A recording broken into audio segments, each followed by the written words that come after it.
boys and girls. Welcome to episode 6 of the Celtic Minded podcast. I'm Frank, and he's Tommy, with the legend that is Frank McGarvey. Frank, it's great to see you again. We've no spoke for a wee while. There's been a few games have taken place. When we usually have the glass that's either half full or half empty, you're always the half full man, which is brilliant. I love your enthusiasm. I love your positivity. I'm probably tonight going to be a wee bit of the half empty guy. So I need you to be the opposite. I need you to tell me that I'm worrying too much. But I do want to give a wee shout out first of all, just before we get started. A number of people are contacting me about the Legends jerseys. Absolutely fantastic jerseys. Joe Miller is involved in the production of them, and they're available at the Penalty Spot shop in Sword Street in Denniston. And the Penalty shop is a fantastic resource for Celtic. Do a lot of framing of jerseys and things like that. So you can get them there. And also I need to flag up the November 6th event over in Newry, fundraiser for the brilliant project, Frank, trying to build a statue to Celtic's first manager, Willie Maley, in Newry. And they've raised an enormous sum already. I think it's up to about £30,000. So they're almost halfway there to what they need to raise. And it's all been done by volunteers and donations. So please go online, look up the Willie Maley Memorial Group on Twitter, on Facebook, and please support the cause. Frank, what's your rundown on the last few games? 1 each against Dundee United, 4-0 drubbing against Bayer Leverkusen, and then we beat Aberdeen 2-1 yesterday. Well, first thing I've got to say, that was a good result against Aberdeen. Wasn't perfect by any means, but it was a good win away from home against Aberdeen. And I've got to take the positive out of that. I love Kyoto. He's just a brilliant wee player. He never had much of a first half, but he scored a goal and is chasing back. But a few of the midfield players could learn from that. Chase back, get the ball, and start attacks. And that's what he's doing. And I just love that. I love the enthusiasm of that centre forward, getting back, getting the ball, and starting an attack, and then making runs. But I don't think playing him up front himself is very good, because if you play a long ball, he's not really got the height to header it. Maybe he needs a player up front, so Celtic can hit long balls, and he can flick them onto Kyoto, which he'll do. He was making a lot of runs in the game, but he wasn't getting the passes. Well, I agree with you. I think you and I watched the rerun of the game, and in actual fact, before he scored on the, I think it was 11th minute, he hadn't touched the ball. After he scored, we were in 21 minutes and he still hadn't touched the ball again. And that's not his fault, because he is making the runs. But here's the rub, and this is where I'm going to become Mr. Grump, Frank. I'm a Celtic supporter, I love the club, and I love Ange Postecoglou. Let me state categorically, I think he is a hell of a decent man. I think he's got lots of character. He's clearly got talent, and he's got his style of playing football. My worry is this: I don't think he has the players to play his style of football. That's my worry, Frank. I agree with that. Well, you see, I think of fullbacks, and you've played with some great fullbacks. Danny McGrain was not a bad player. Not a bad player, absolute legend, brilliant fullback. You played with who else? Mark Reed. Mark Reed at the left. The left back. He was a great passer of the ball. He could find you. If I made a run, he would ping the ball right into my feet. So he was a good left back, and he would do that. Okay, so you're talking Danny McGrain on one side, Mark Reed on the other side, and this is where I'm beginning. And I know not all Celtic fans are going to appreciate this, and I will gladly eat my words if I'm wrong. But I like my fullbacks to be wide. I like my fullbacks to give me width. I like my fullbacks to give them a problem, because I like to see them attack the space in front of them. I like to get them behind. I like to get their cross balls. I look at our goal, our first goal yesterday. cross ball. I look at the Rangers goal yesterday, cross ball. Second goal, cross ball. I look at Hibs goal, cross ball. I look at the majority of games, certainly in the Scottish Premiership, maybe not so much Premier League, Scottish Premiership, crossed balls. And they come from normally wide fullbacks or wide men if you get them into that position. This position of bringing our fullbacks into the centre of the ground, the centre of the park, to take the ball from the centre backs, Frank, I'm now of the opinion that our fullbacks aren't good enough to take the ball, and we're playing ourselves into danger. There was several times against Aberdeen where we actually played it back to Joe Hart, and then Joe Hart ends up hitting out the park because we're playing in our own 18-yard box. And I think it's because we've not got the natural width of our fullbacks going wide right, wide left. What do you think? I think you're spot on what you're saying, but when it works, when Celtic go forward and they make chances, and when it works, the fullbacks can inside, it's brilliant. You know, they're knocking the balls. What I love is their one-touch passing, knocking the balls, and when it works, it's brilliant. And when it doesn't work, there's big empty spaces in the Celtic defence. Now, I go on about being defensive because I played in a team that we went forward all the time. We scored over 100 goals one year. Me, Charlie Nicholas and George McCluskey. We scored over 100 goals in 1982-83 season. Check that up. Dundee United won the league. You know, and we were like that. Look at all the goals. But football's about defending as well, and I think we've got to talk about defending more at Celtic because they've never really, in Celtic's history, they've never really defended well, the Celtic teams. They've always went forward well, and this team's going forward, but we're losing far too many goals. 4 goals in Europe was a big blow to me.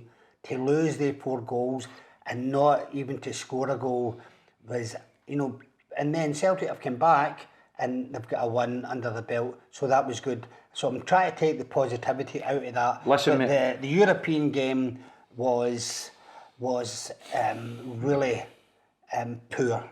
I'm so happy that you're taking the positive out of it, and I think we've got to remain positive. There's no doubt about it.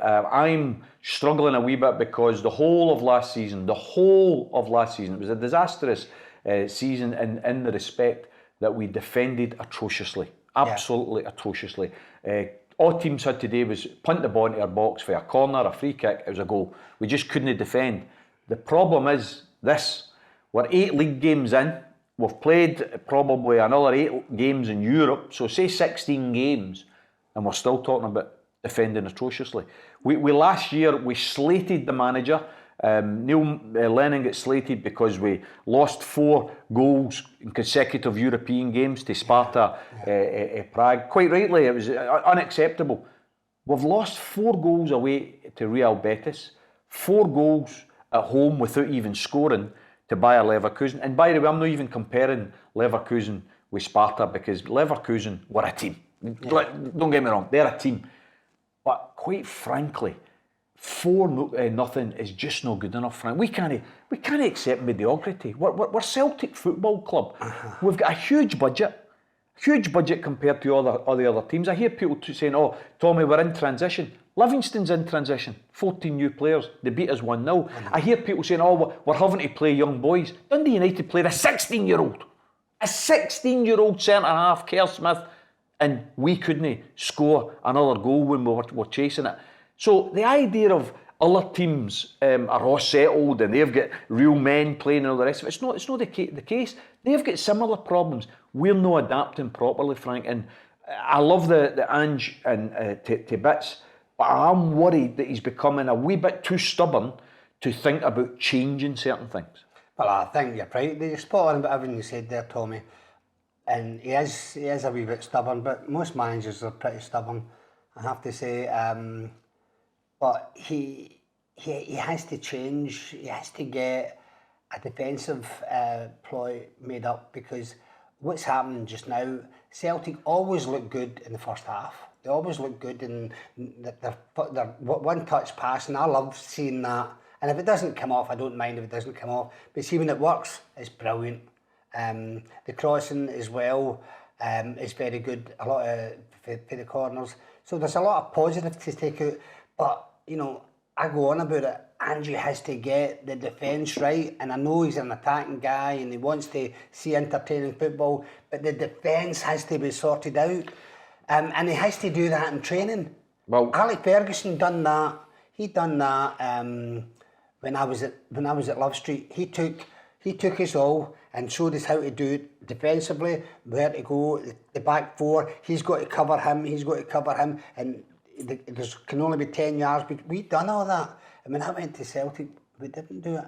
And I went to Celtic and Billy McNeil and John Clark, 2 defenders, and I was surprised that we never done it. We won leagues and we won cups and things like that, doing it the Celtic way. But only twice have Celtic done it that way, and that was under Jockstein, European Cup winners, Martin O'Neill, UEFA Cup finalists. So the 2 managers that managed to do that were successful. Right. So why shouldn't the rest of the Celtic managers do it?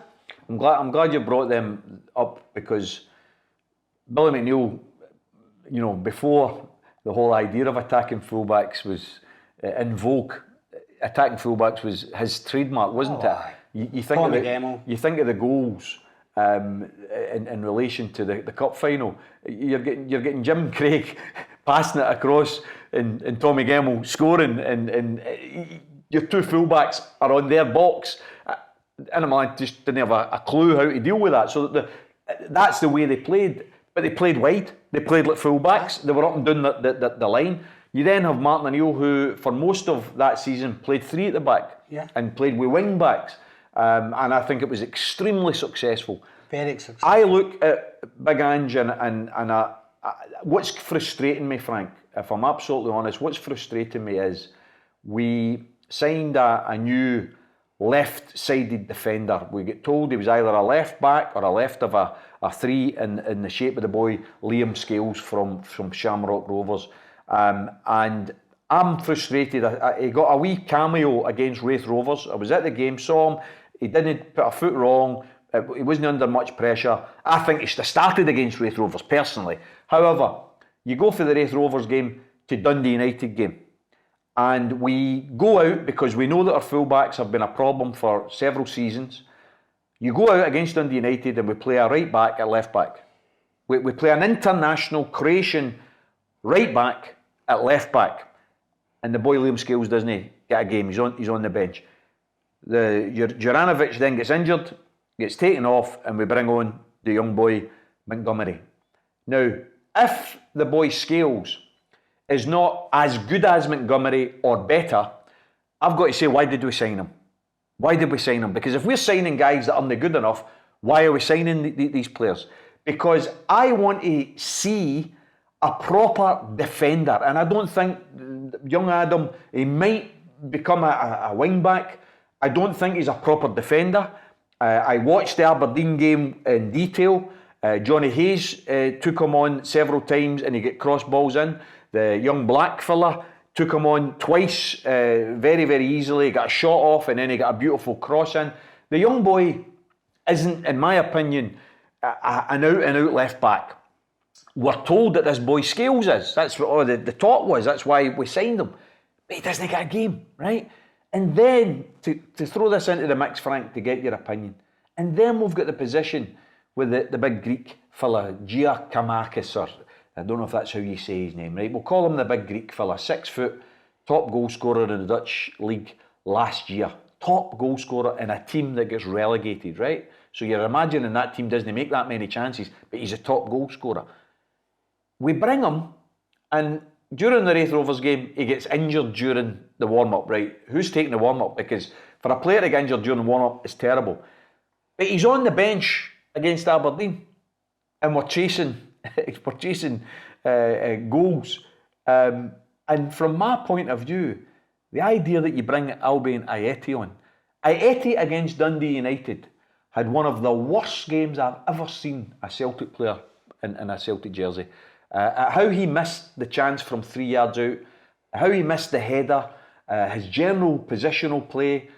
the guy is probably a really nice guy, but quite frankly, he is not good enough to play for Glasgow Celtic. We've bought a centre forward. Why are we not playing him?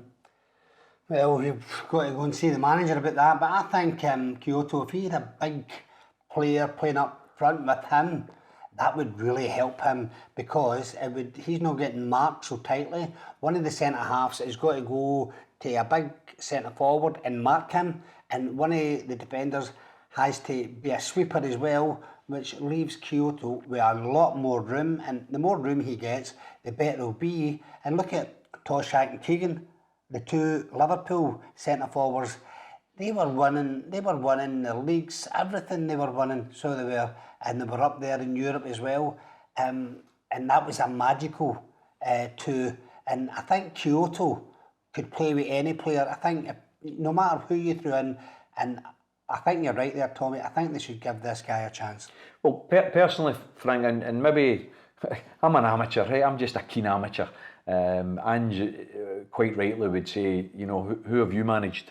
Have you taken teams to World Cups? Have you won Asian Championships? Have you won championships in Japan? And the answer's no, right? So can I just say something, Tommy?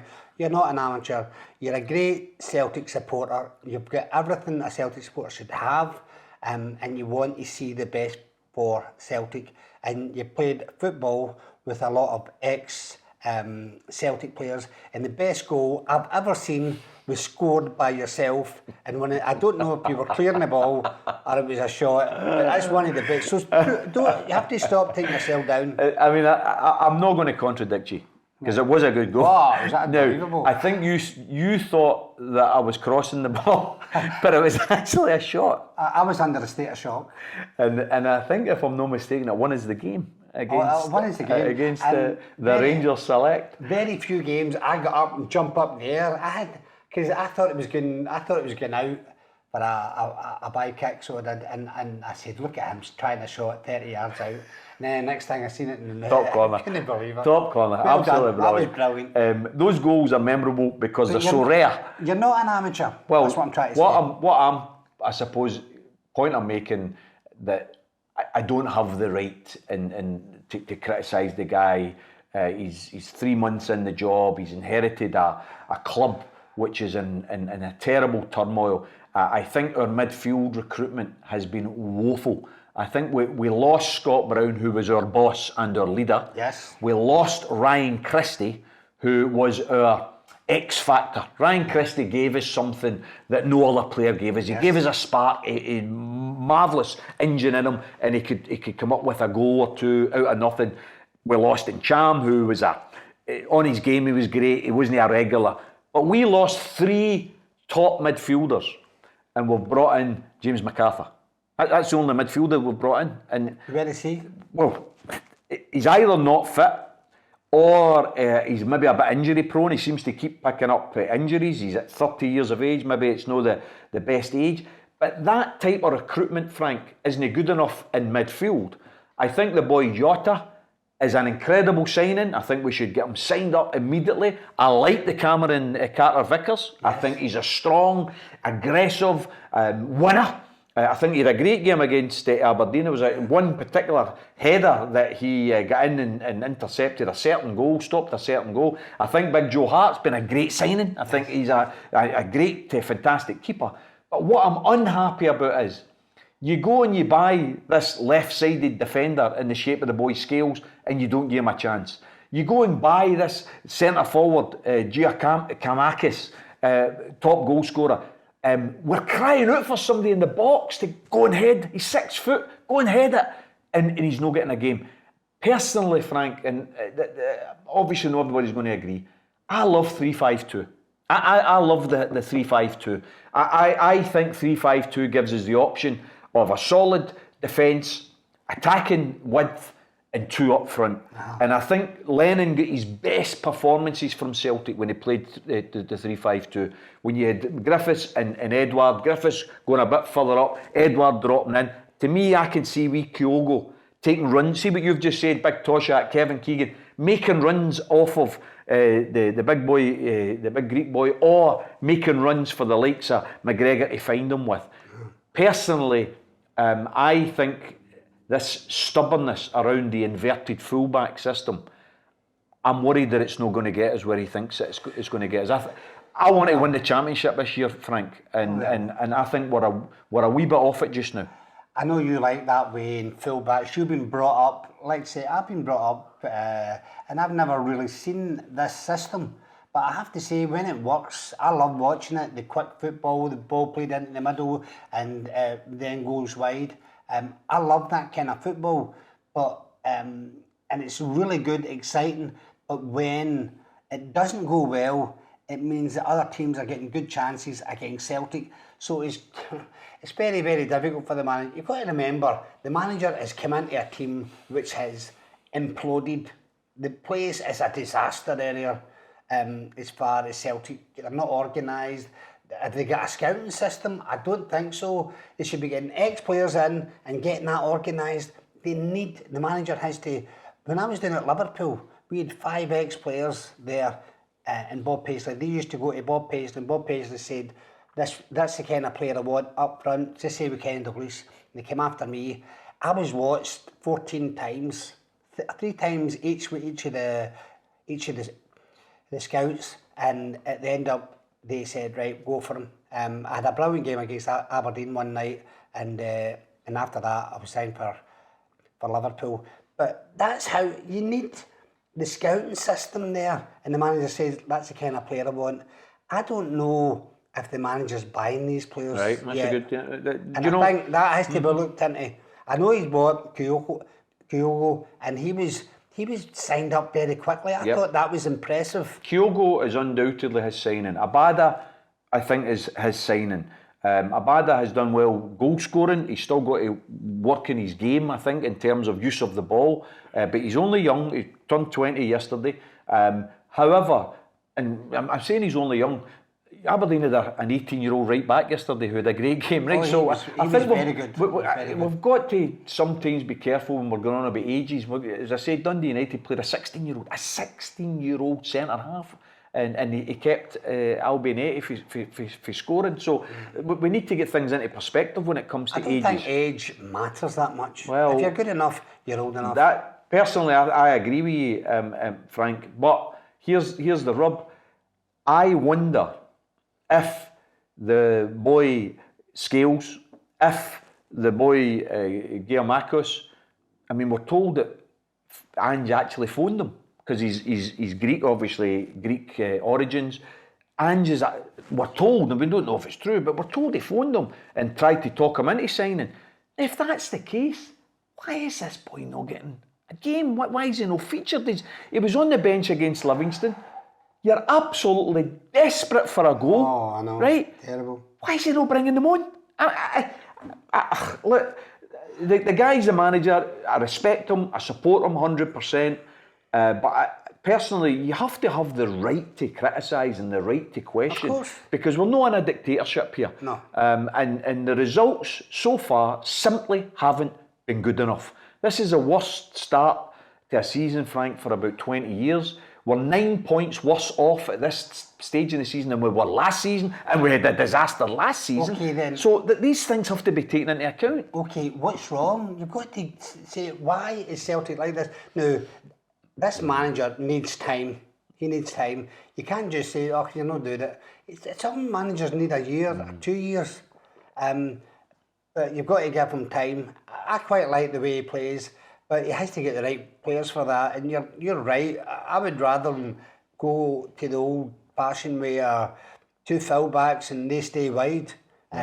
Because that means the other team have got to do a lot of work. And I think you're right. And when it works for him, I think you're wrong. So it's a difficult one.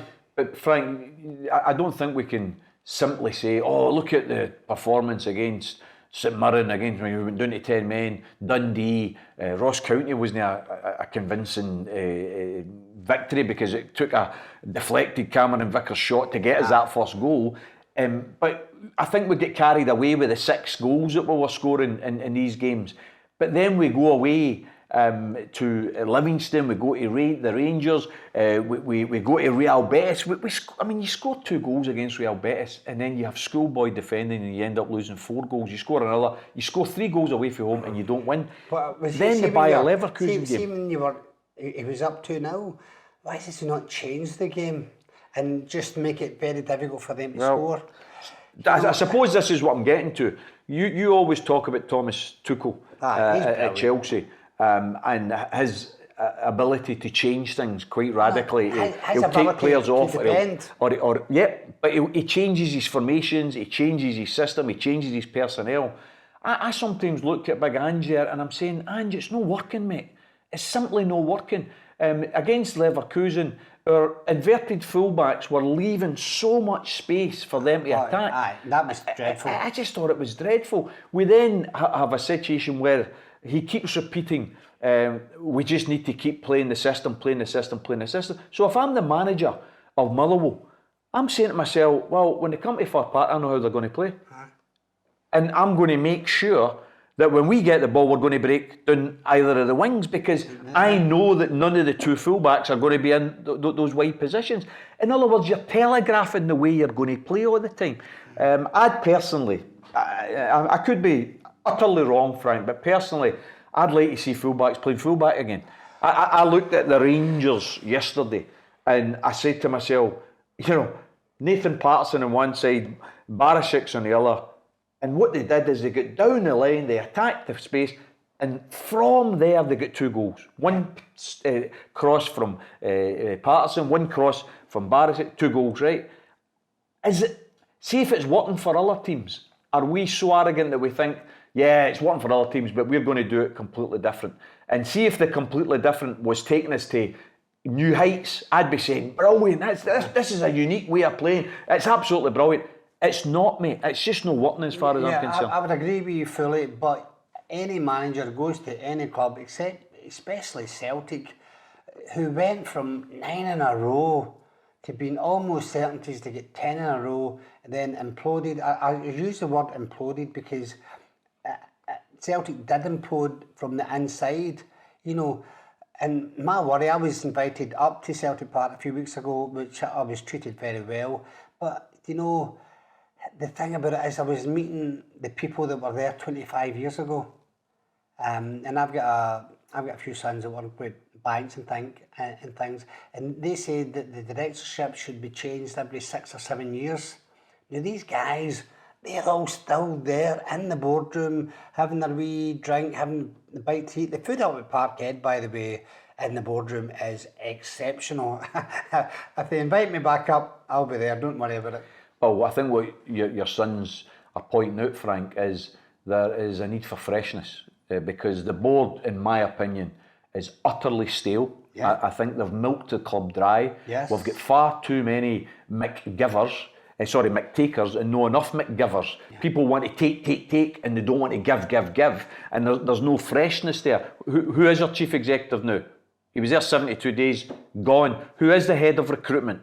We don't know. Who is the director of football? We don't know. Who is going to come in and support Ange as far as his backroom staff is concerned? He's inherited boys he doesn't know, boys who were there through the worst season that we had. So from my point of view, there is so much wrong in the background that I feel guilty criticising Ange for the tactics and the formation. But I can't, as an honest Celtic fan, I can't look at that performance yesterday. I was over the moon we won, but I thought it was a dire performance, Frank. Yeah. I thought it was dire. Can I say something? Every single thing you said there, Tommy, is absolutely spot on. That's what's wrong with Celtic. I think a few of the directors have to move on. And they've got to see my boy Sean, he would be a brilliant director. He works with Morgan Stanley. He's a director with them. He's very clever. And he loves Celtic. He pays Celtic a fortune every year for tickets and everything. And he would be, that kind of person would be ideal at Parkhead, coming in with a bit of freshness, and he wouldn't take any money out of the club or anything. You've got to remember, these directors go abroad to Europe. They go abroad and It must cost Celtic a fortune for all their flights, for all their hotel, their spending money. It costs a fortune, and they go away every few weeks. It's like wee holidays for them. And you know, the Celtic directors are nice guys. There's no problems there. But freshness has to come in to Parkhead. Well, Frank, I hope that we address some of these questions. I'd love to see us go to Fir Park and have the ability to switch formations if necessary, if it's not working. It's not big, expansive Parkhead. It's a tighter park. It's going to be a very, very difficult game. Motherwell have had, despite their defeat at the weekend, they've been in very good form and they're always tough at home. So I hope it gets addressed. But I'm going to ask you, a good friend of mine, Paul, showed me a wee video of a game in Europe. Now, he thinks it was Aarhus. And it was called Aarhus. Aarhus. And you scored. I think he was You scored a brilliant goal and you set up at least one other goal. For Murdo McLeod, it was a brilliant goal Murdo scored.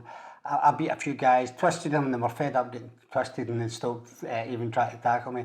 And I slipped the ball to Murdo and he chipped it beautifully into the top corner. And then, by the way, we what was the score at home? I think it was 2-1. 4. 2-1. No, it was 2. It was a close game at home. Right, but then you went away. They played very well against us over in Denmark, and we were actually quite worried that we might be put out, and we'd done everything and went on to that game, and that's one of the best games I've ever seen Celtic playing away from home in Europe. We beat them 4-1, and we were magnificent that night. 4-1. Away from home. I got a goal second half. Sorry about that. And I got a goal. It was played out to me. It was a corner for them, and I was just outside the box, and I get the ball, and I ran forward, beat a few guys, played the ball to Melrose. I think Jim Melrose was playing that game, and he floated the ball back in. Paul thought it was McClare. It was Melrose. Melrose, right? Okay. Because I remember giving my hug. I hope it was Melrose. And he chipped the ball back to me. I beat the guy again and chipped it in, and the Celtic fans just went mental. Fabulous. A brilliant night in Europe, and that's why they had to play in Celtic teams that can go away from home in Europe and score 4 goals. To see Celtic losing 4 goals last week, I was very sad. I'm not really like that, but I was very sad after the game that we lost 4-0. Frank, in terms of winding up our episode, you're over 100 goals for the club. Fantastic contribution over your 5 seasons there. In terms of, I was asked the other night, I was on a wee podcast, and the boy wants to get you to go on it as well, Celtic Supporters Podcast, out in the Coatbridge area. Nice guy, and Big Dell. Give a shout out for Big Dell. But he asked me a question which was dead difficult. It was, give me your all-time 11. My all-time 11 for Celtic? Yeah. Goalkeeper, I love Big Packy Boner. He's a great goalkeeper for Celtic. But I'm going to take, for one reason, I'm going to take Ronnie Simpson. Okay. Ronnie Simpson was running back. He had a few Inter Milan players on him, and I was like that. I said, we're going to lose a goal here, and he backheeled it to, I think, Ballamini or John Clark. He backheeled it. No goalkeeper in the world would have done that, and for that reason, he's your goalie. Ronnie Simpson is my goalkeeper. What's your formation?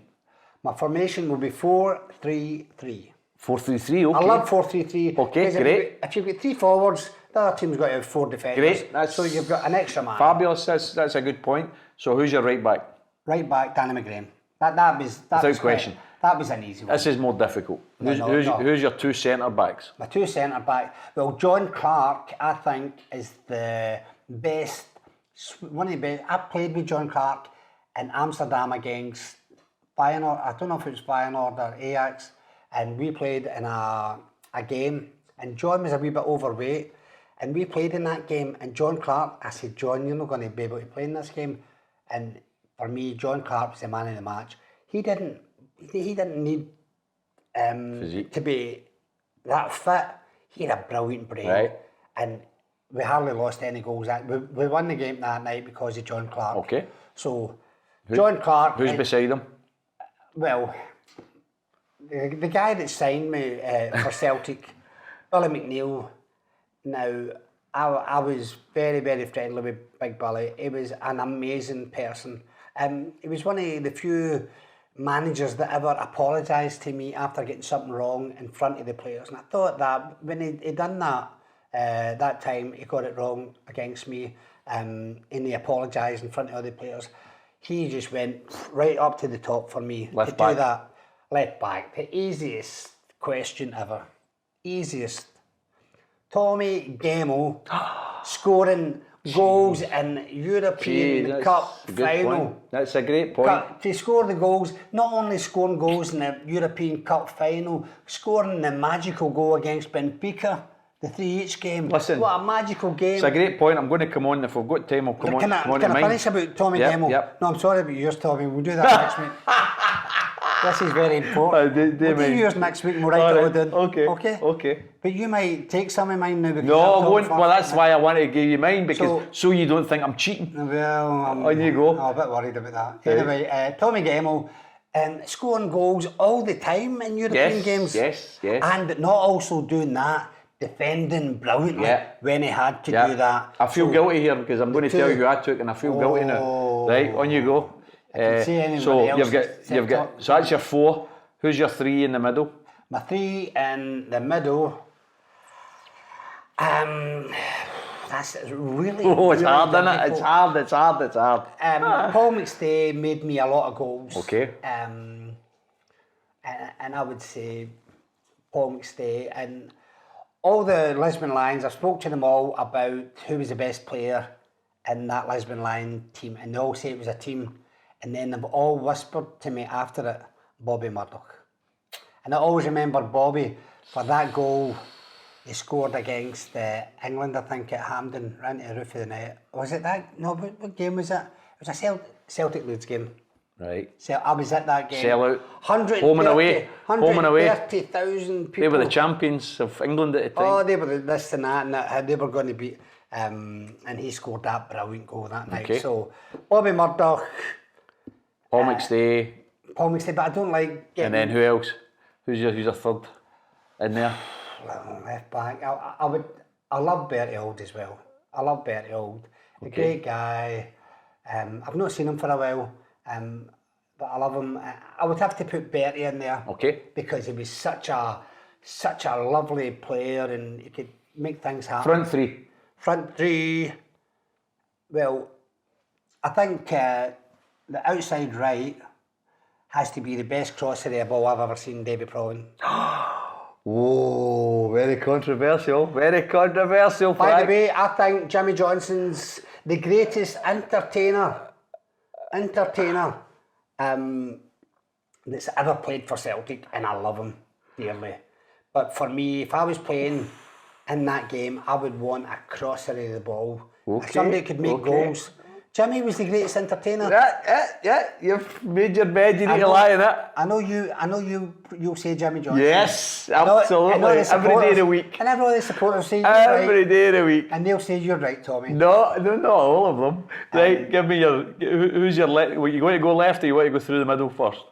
For centre forwards? Are you going to play 2 centre forwards? 2 centre forwards. Right, who are they? Well, 2 centre forwards. Who was the guy that scored for? I have to go for McGarvey. Centre forward. I never seen him. To score over 500 goals. Yeah, I never seen him, but it's hard for me to pick somebody I've never seen. I've never seen him, but to Well, I'm not going to let you pick him then. So it must be somebody you've seen. somebody I've seen. Well, Kenny Dalglish played up front for Celtic, and I think Kenny's up there with any forward that's ever played, that's ever came from Scotland. I went down to Liverpool, but I never really played with Kenny at Liverpool.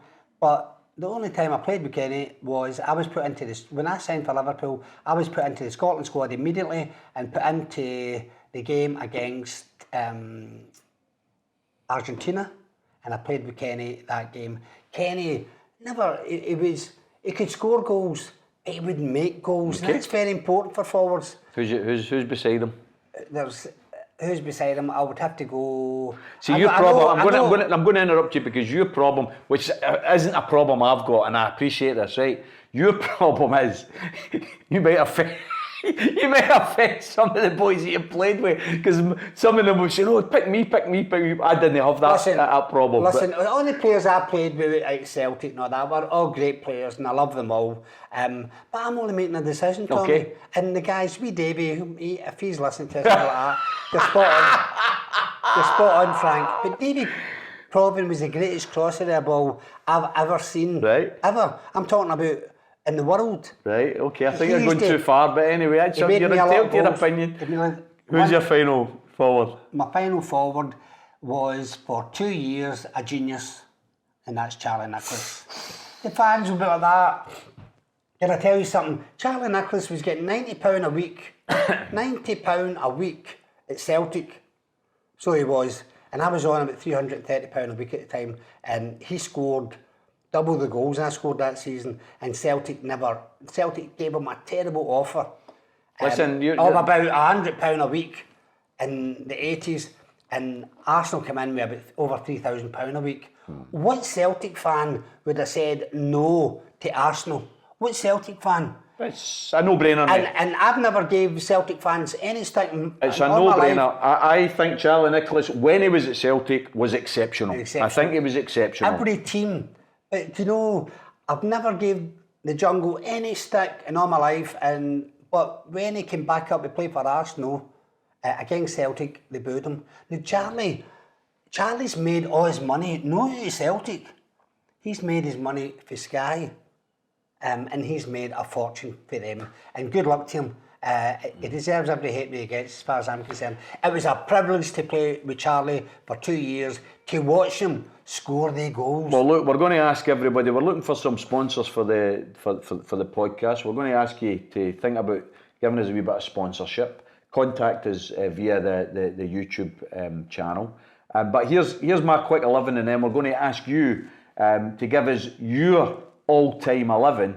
And we're going to have a wee prize. The penalty spot over in Sword Street in Denison are going to put up a wee prize.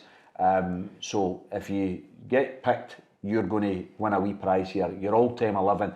I went for Boric in goals, and I know, but you've made a good case for Ronnie Simpson. I went for Danny McGrain, so we agreed with that. I went Billy McNeil, which we agree with. You just copied me. I then went Virgil van Dijk. You've bombed him out. But wait a minute, you bombed him out. I then went, and you did cause me problems. You went Tommy Gemmell. I went Kieran Tierney. I went Kieran Tierney. When does Tierney score goals? In cup finals, okay. European Cup finals? Listen, I've said to you it was a good point. I said to you, I think you made a great point. You made a great case. I then went for wide right, Jinky. There's no doubt about it. I just want to stand with the fans, that's okay. I then had Paul McStay. Yes. I then had Scott Brown. Jesus. Good, yeah, brilliant. He's next to Billy McNeil. Next to Billy McNeil, he's won more trophies than any captain. Rangers won in the league. Okay, fair dues. Wide left, Lubo Marabchik. Brilliant player. Brilliant. Up front, I was really, really challenged because obviously you're my pal. No, I've only got two. I've got 4-4-2. I played 4-4-2. And I was really challenged. I made you my first sub. I was getting very excited there. I made you my first sub because I went for Henrik. Henrik, brilliant player. I went for Henrik. Yeah, brilliant. And then my most controversial probably was Dixie Deans. I went for Dixie Deans. I'm very surprised at that. And the reason I went for Dixie was because when I was growing up, Frank, he was the man. He was the hat trick in the Scottish Cup final against Hibs. And then next season, he was another hat trick in the Drybrook Cup final against Hibs. He does the wee walkie. He enjoyed the game. As a wee kid, I just loved him. And therefore, I've chosen him. And I know you've left out absolute stars. You're John Hartson, Chris Sutton, Charlie Nicholas. I don't think Chris Sutton or Hartson would be there. Okay, fair. You know, They were good players. but you're a different generation. You're 10 years older than me almost, right? So you are a different generation. I think a lot of younger Celtic supporters would be going for You the got to guys. remember that I commentated with Celtic TV and most of the Celtic games when Hartson and Sutton were playing. Sutton were playing Larson. with Larson. By the way, what a set! What a brilliant three. Brilliant play they were, and they scored goals when it mattered. Larson 2 goals in a European Cup final, and he doesn't win the cup final. Hartson, the wonder goal against Liverpool at Anfield, magical. Sutton's goals, he scored. Juventus. What a goal he scored against Juventus. By the way, see all the centre forward. But it's interesting, isn't it?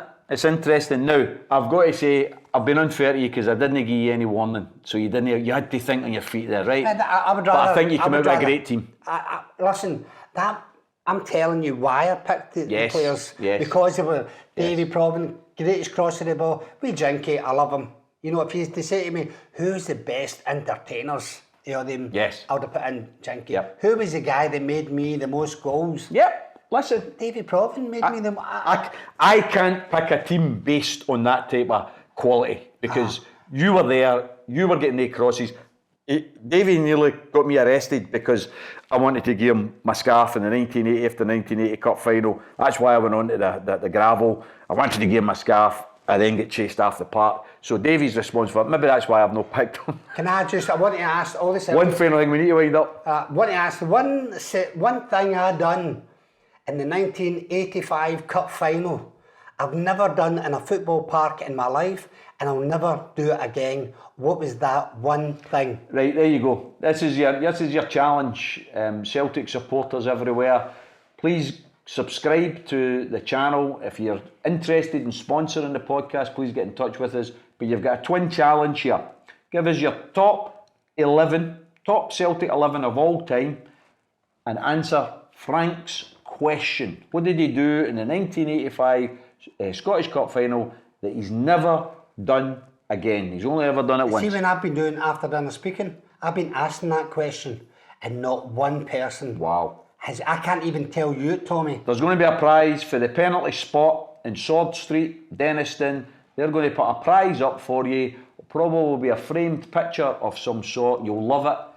Please take part in the competition. I hope you've enjoyed episode 6 of I'm Frank and he's Tommy. Hail, hail.